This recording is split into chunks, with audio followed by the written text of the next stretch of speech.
You never really expect your life to implode on an ordinary Tuesday night.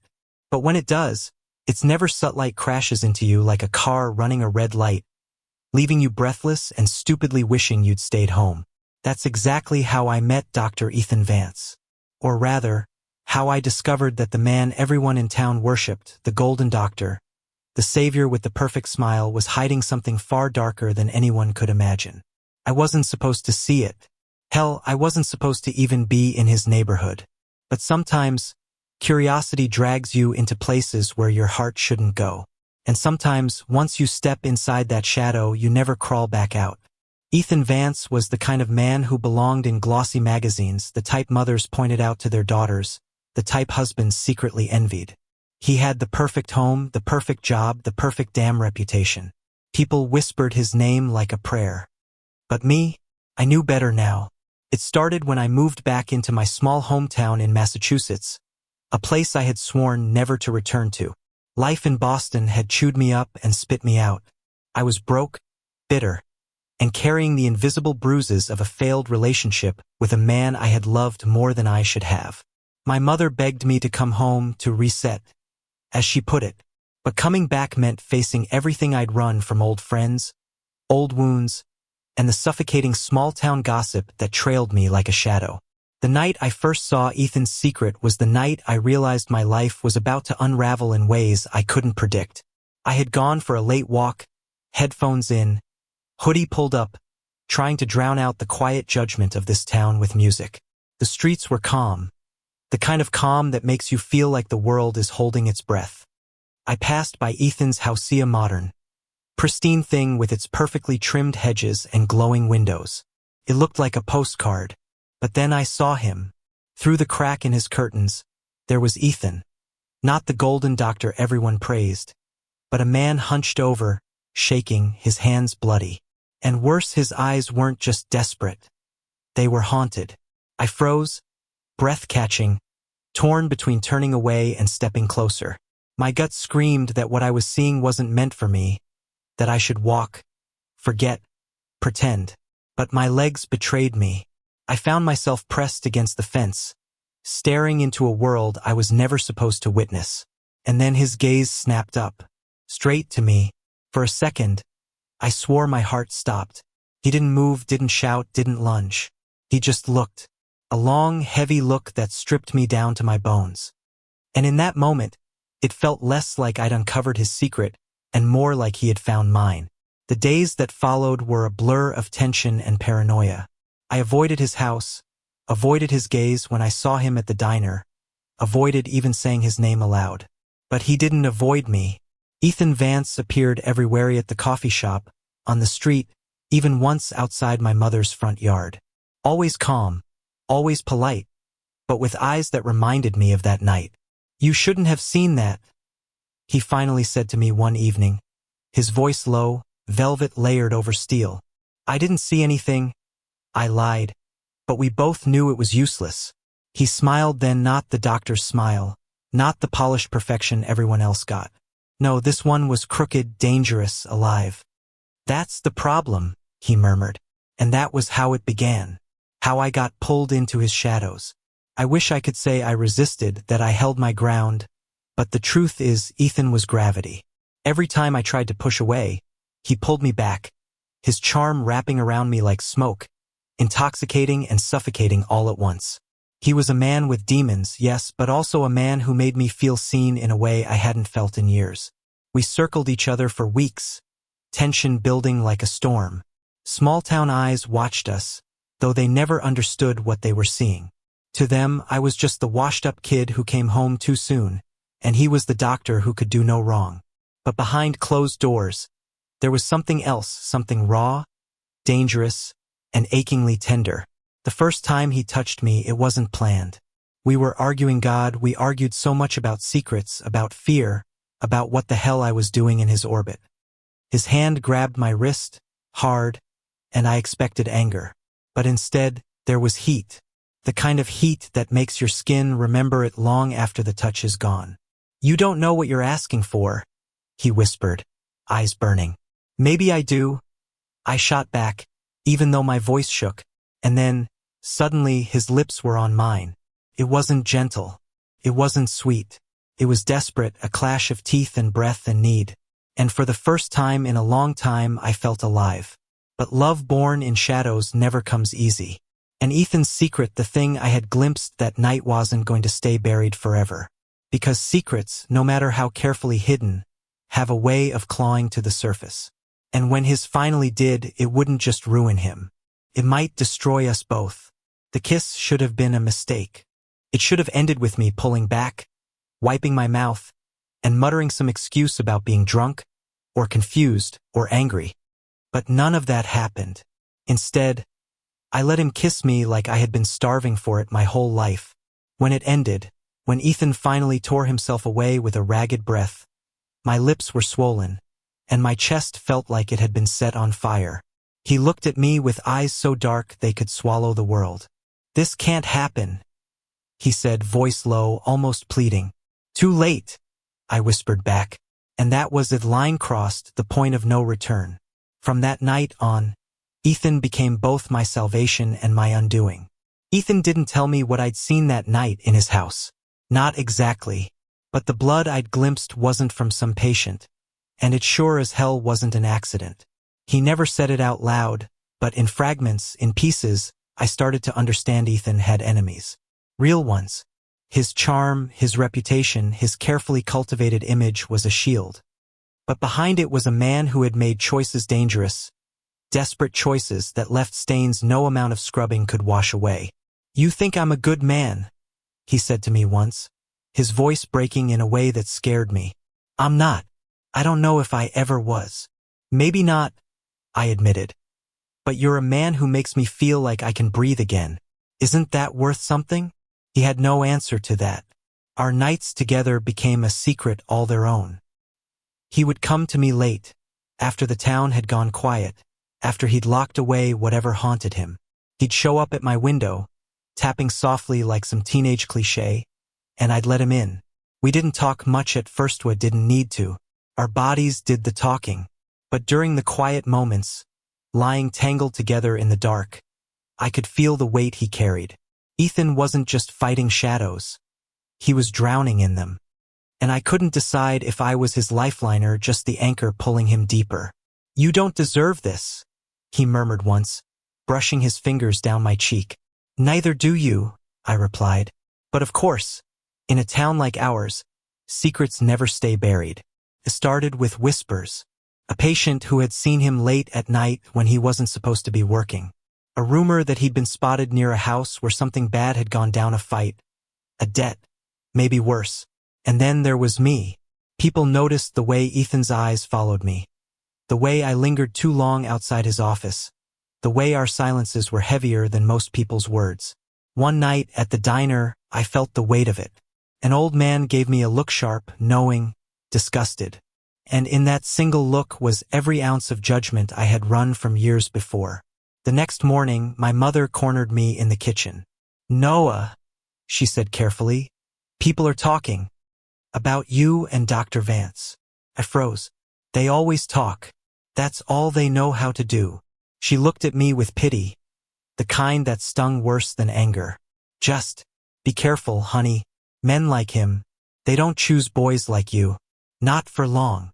It gutted me the way she said it, not cruel, just resigned. Like she believed I was destined to be disposable. But Ethan didn't treat me like I was disposable. He treated me like I was dangerous to him, like I was the one thing he couldn't afford to need. And yet he needed me anyway. The first time he let his walls down, really let them down, was a night I'll never forget. It was raining, sheets of water hammering against the roof of my mother's house. I woke to find him standing by my bed, soaked through, trembling, not from the cold, but from something else.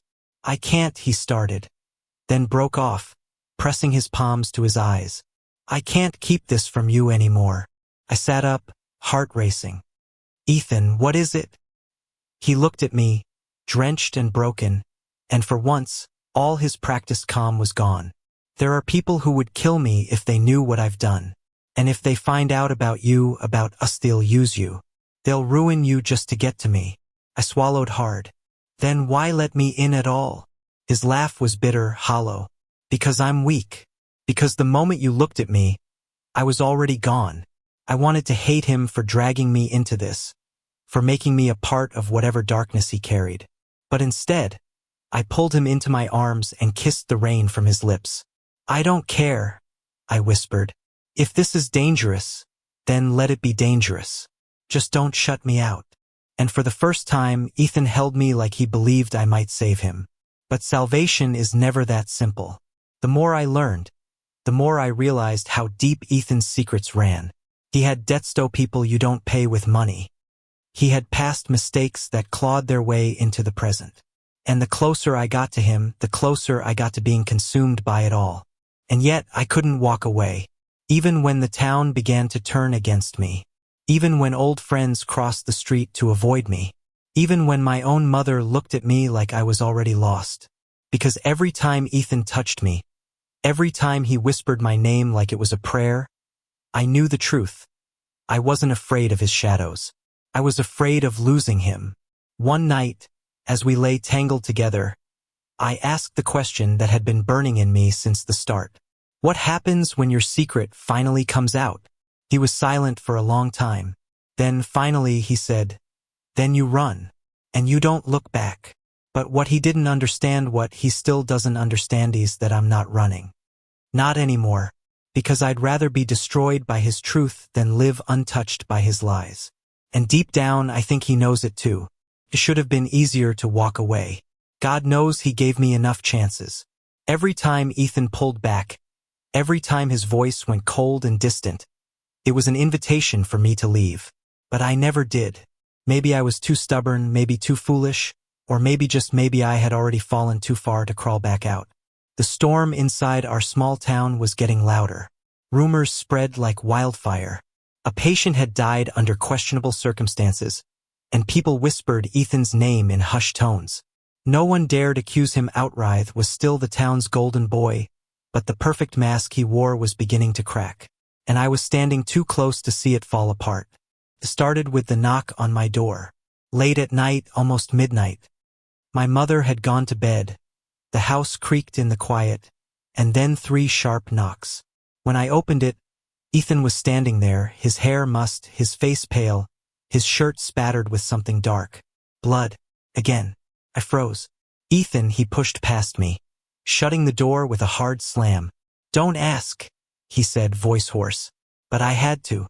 My chest was already tightening with dread. "What happened?"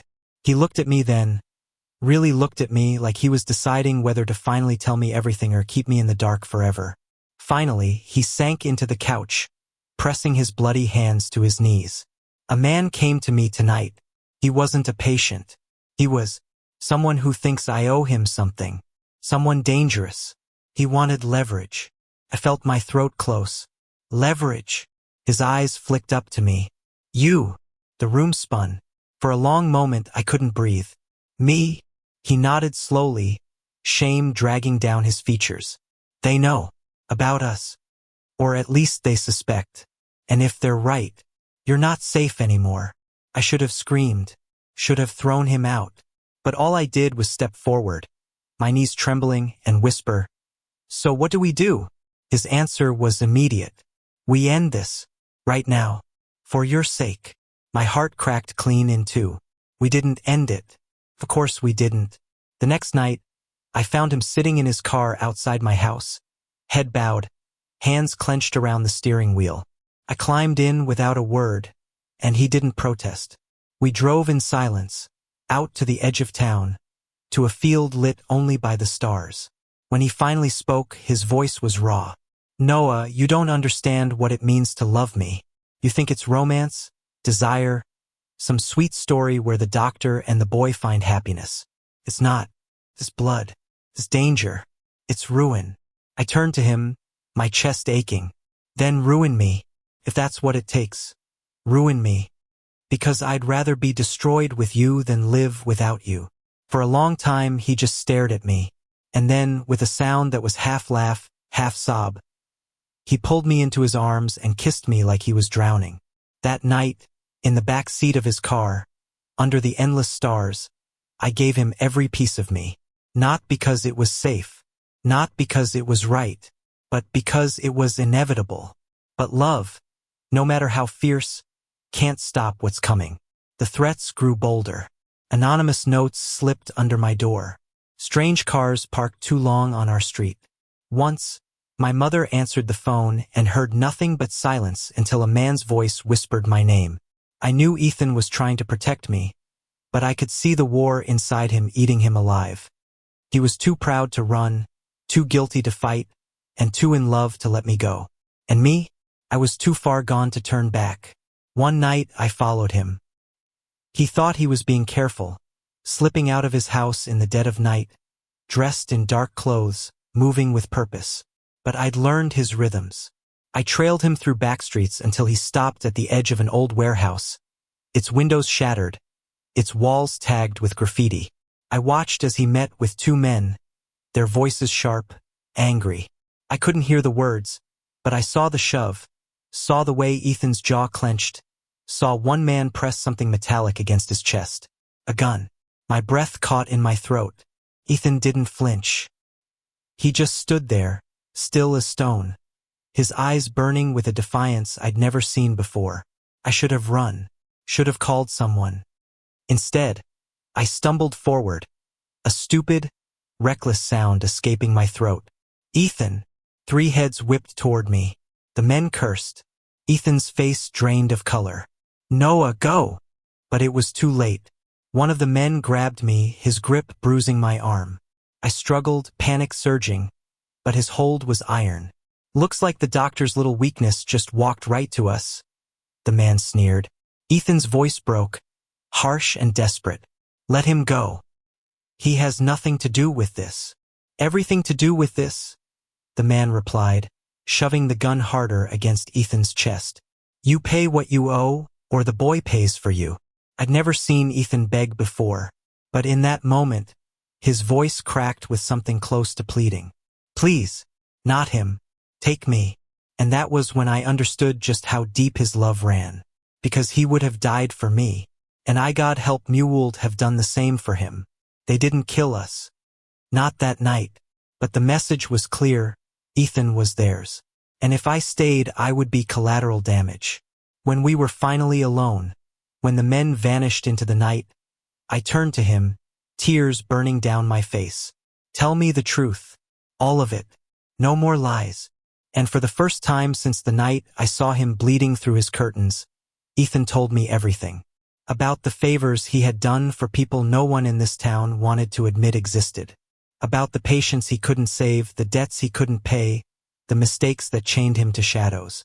About how he built his perfect reputation not just to heal but to hide. And about how, the moment he saw me standing outside his house that night, he knew he was already lost. I should have let you walk away, he whispered, broken. But I didn't. Because I'm selfish. Because I love you. I pressed my forehead to his, my heart pounding. Then we fight. Together. Or not at all. His breath shook. You don't know what you're promising. I know exactly what I'm promising, I said. I'm promising you. And for the first time, Ethan didn't argue. He just held me like maybe, just maybe, there was a way out of the dark. You'd think once the truth is out, the worst is over. But the truth isn't clean. It doesn't save you. It doesn't wash away the blood, the fear, or the judgment. It just shines a light on the mess and forces you to stand in it.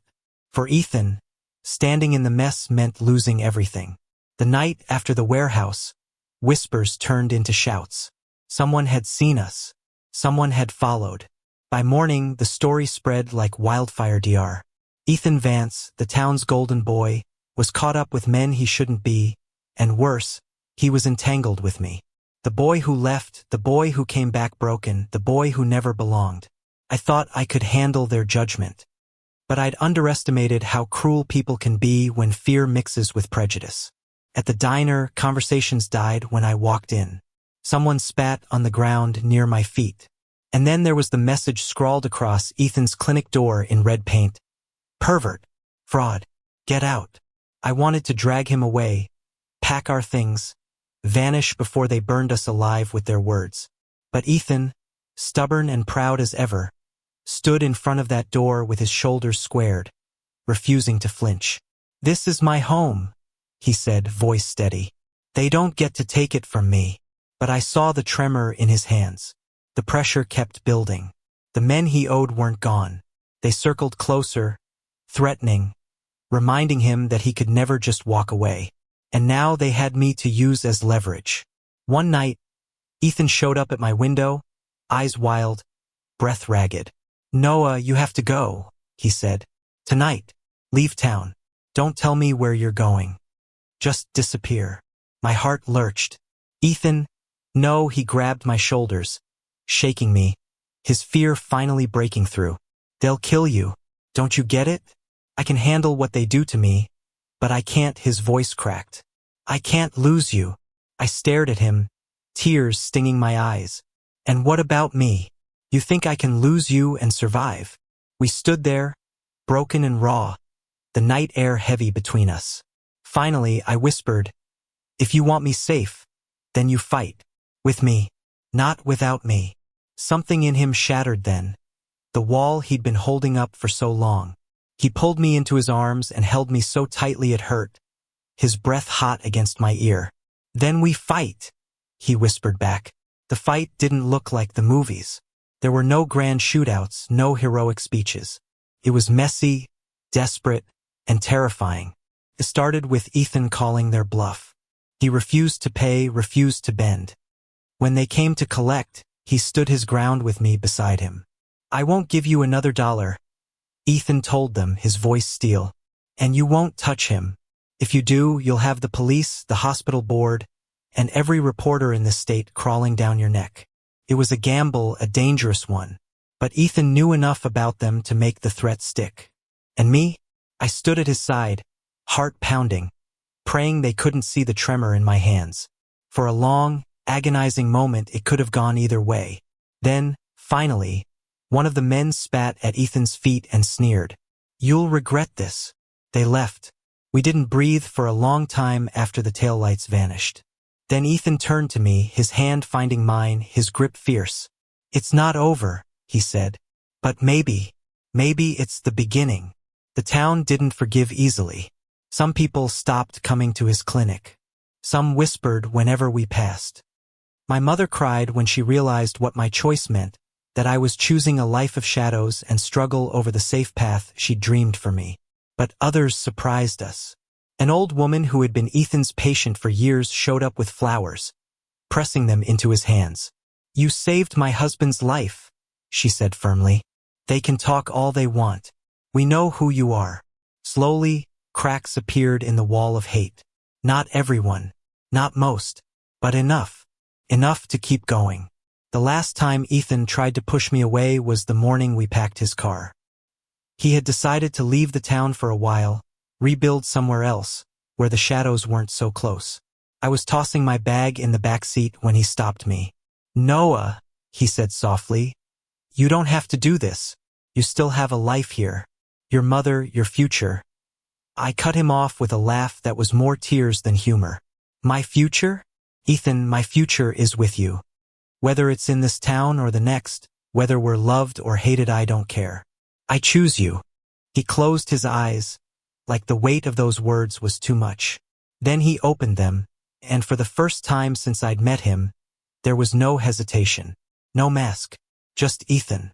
"Then we go," he said, and we did. We didn't leave with fireworks or a parade. We left quietly, at dawn, his car rumbling down the empty highway, the town shrinking behind us. I looked out the window, half expecting to feel regret, but all I felt was relief. Ethan's hand found mine on the console between us. Warm, steady, his thumb brushing over my skin like a promise. "Are you scared?" I asked softly. He glanced at me, the morning light painting his face in gold. "Terrified, but not of being with you. Never of that." I smiled, leaning my head against the seat. "Then we'll be terrified together." He laughed, a sound so rare and beautiful it made my chest ache. And in that moment, I realized the truth. We hadn't escaped the shadows. Not really. They would always linger, always wait. But as long as we faced them together, they didn't matter. Because in the end, love isn't about finding light. It's about holding on to each other when the dark comes. And as the sun rose over the road ahead, I knew, whatever came next, we would survive it. Together. Thank you for listening. If you find it interesting, please like and subscribe to follow the next stories.